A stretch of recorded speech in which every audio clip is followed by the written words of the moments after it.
मधुर opticians latest फॅशनच्या चष्म्याच्या frames, Ashoknagar road, Satpur, Nashik. आपल्या घरात बाबाकडे गेले होते, पण बाबा कशा असतात ते आता सगळ्यांनी पाहिलेलं आहे। त्यामुळं सगळ्या नेत्याला माझी नम्र विनंती आहे, कुठल्याही बाबाकडे जाऊ नका। आणि बाबाकडे गेल्यामुळे काय मिळतंय असं अजिबात नाही आहे, ते स्वतःच्या कर्तृत्वावर काहीतरी मिळत असतं। त्यामुळे अंधश्रद्धा आहे की बाबांनी सांगितलं की तुला मंत्रिपद मिळणार आहे, त्यामुळे 10-20 लोक जातात की मला मंत्रिपद मिळेल का नाही। मग दादा बाबा सगळ्यांना सांगतात की तुला मंत्रिपद मिळणार आहे, त्यामध्ये 4-5 लोकांना मंत्रिपद मिळतं।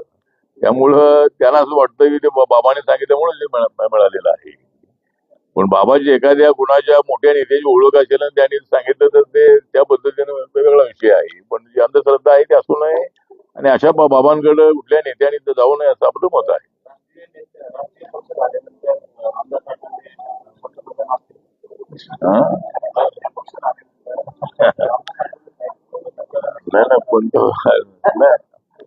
नाही, पक्ष राष्ट्रीय माझा नक्कीच होणार आहे, पण माझ्या पक्षाचे खासदार अजून निवडून येत नाही आहे। माझ्या पक्षाला राज्यामध्ये एकही जागा मिळत नाही आहे, पण बाहेरच्या राज्यामध्ये मात्र मी दिल्लीला गेल्यामुळं माझा पक्ष हा देशभरामध्ये वाढलेला आहे।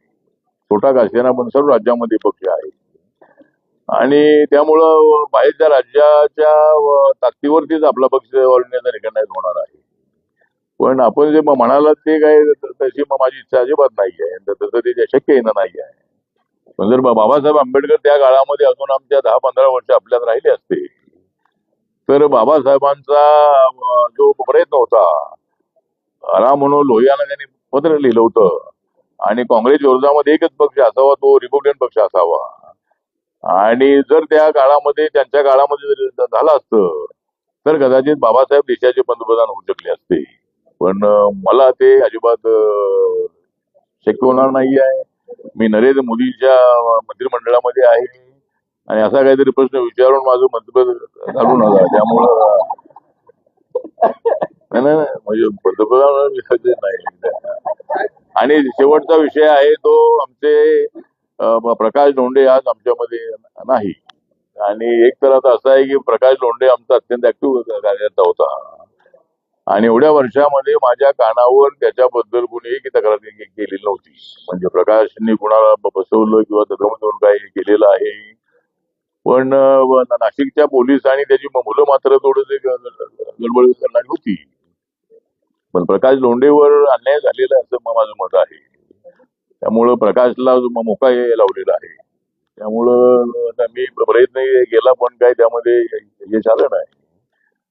पण कोणी असो म्हणजे धंदा पाणी करून पैसे कमवायला हरकत नाही आहे, पण त्याच्या मुलांनी पण थोडा वयातपणा केल्यामुळं ते प्रकाश चांगलं आलेलं आहे। त्यामुळं काय अशी घटना घडू नयेत, पण याच्या अगोदर मी 100 वेळेला मी नाशिकमध्ये आलेलो आहे।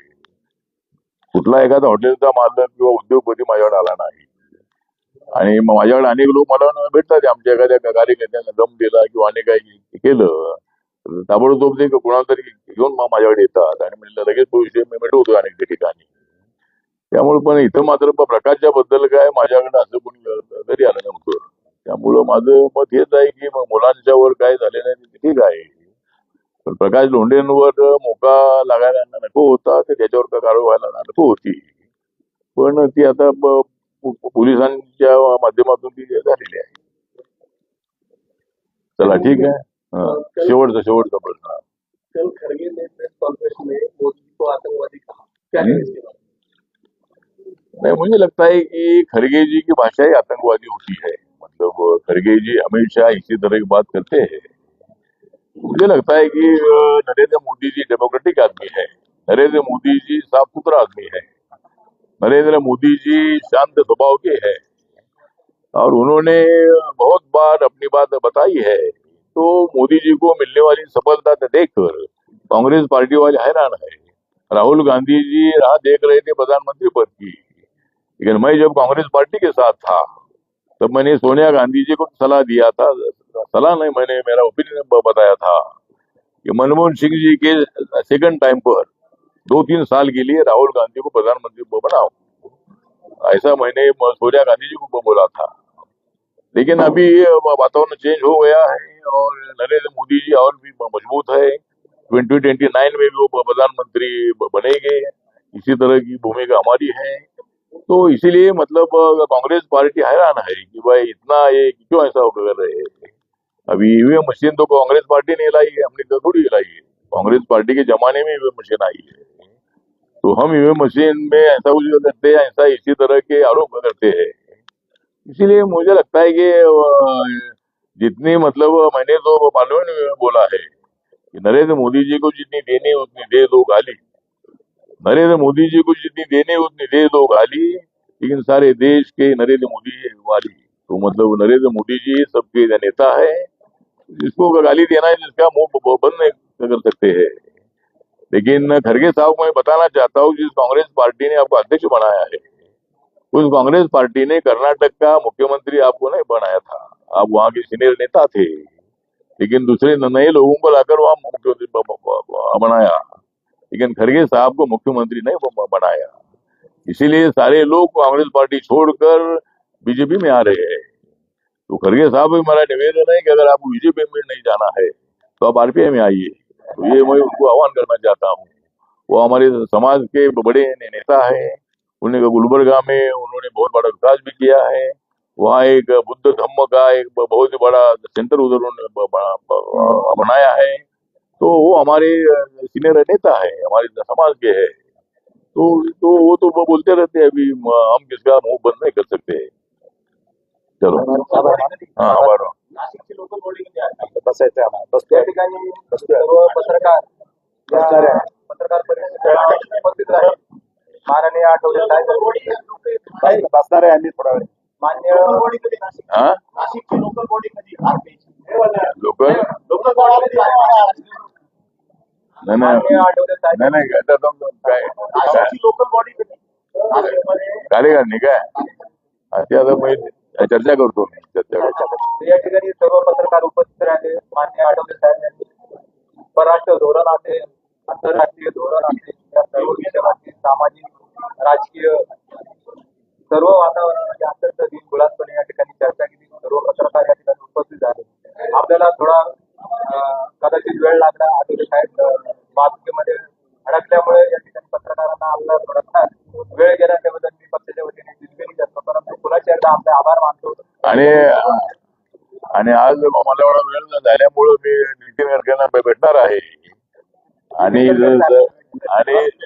समृद्धी मार्ग आहे, परंतु हा जो मार्ग आपल्या मुंबई नाशिकचा जो आहे, तर हा मार्ग 6 लेन झाला पाहिजे. या दृष्टिकोनातून मी नितीन गडकरींना भेटणार आहे. आणि मुंबईकडून येणाऱ्या लोकांना अडचण होता का कामा नये, कारण मोठी अवजड वाहने त्या रस्त्याला असतात. आणि मला हे सांगण्यात आलं की समृद्धी मार्गाने जाताना 500 रुपयाचा टॅक्स द्यावा लागतो, आणि म्हणून लोक तिकडे जास्त जात नाही आहे. बऱ्याचशा गाड्या आणि बरेचसे जे टँकर आणि आपले मोठे कंटेनर इकडून येतात, आणि त्यामुळे हा जो रोड आहे, रोड 6 लेन होणं अत्यंत आवश्यक आहे. अनेक नॅशनल हायवे मी बघितले, फार मोठमोठे हायवे आपल्या महाराष्ट्रात आहेत, अनेक ठिकाणी आहेत. तर गडकरी साहेबांना भेटून मी हा रोड चांगला करण्यासाठी मी प्रयत्न करणार आहे.